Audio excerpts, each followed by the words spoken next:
এবার দেখুন আমি এখানে এই যে আদা নিয়ে নিয়েছি, আর এখানে 5-6 কোয়া মতন রসুন আছে। রসুনটাকেও একটু ছাড়িয়ে নেব।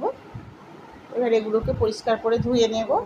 এই দেখুন এবার আমি পনিরগুলোকে ধুয়ে নিয়েছি আর সব কিছু মশলাটা করে নিয়েছি। এই যে আদাটাকে গ্রেট করে নিয়েছি, রসুনটা গ্রেট করে নিয়েছি, আর এখানে নিয়ে নিয়েছি একটা পেঁয়াজ কুচিয়ে, তার সঙ্গে নিয়ে নিয়েছি একখানা টমেটো, 4টে কাঁচা লঙ্কা নিয়ে নিয়েছি।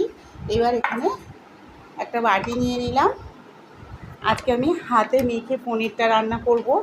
আর এইভাবে এখানে যে আমুলের দই নিয়ে নিয়েছি, 2 চামচ দই দিয়ে দেব। এই দেখুন বন্ধুরা, এটা আমুলের দই, 2 চামচ দই দিয়ে দিলাম। দইটাকে ভালো করে আমি একটু ফাটিয়ে নেব। দিয়ে দেব এই যে 1 চামচের মতন হলুদ গুঁড়ো দিয়ে দিলাম। আর এখানে দিয়ে দেব 1 চামচ জিরে গুঁড়ো।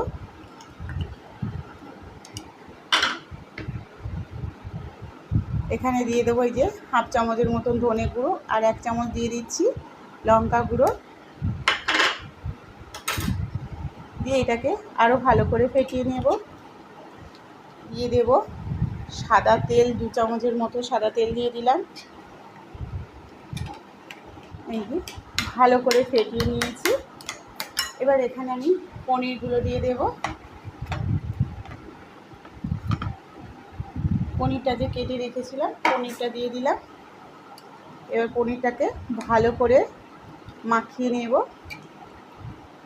দেখুন আমি 5 মিনিট রেখে দিয়েছিলাম ঢাকা দিয়ে। যে পনিরটা মাখানো হয়ে গেছে সুন্দর করে।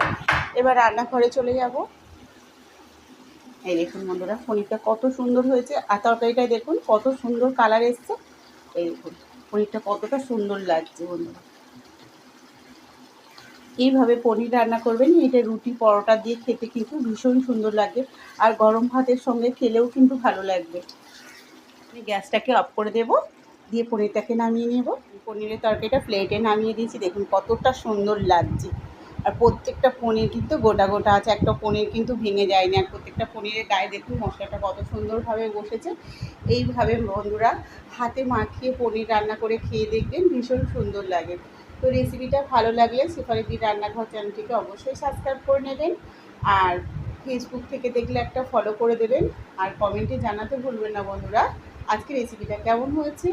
সবাই ভালো থাকবেন। কালকে আবার দেখা হচ্ছে নতুন এক রেসিপি নিয়ে।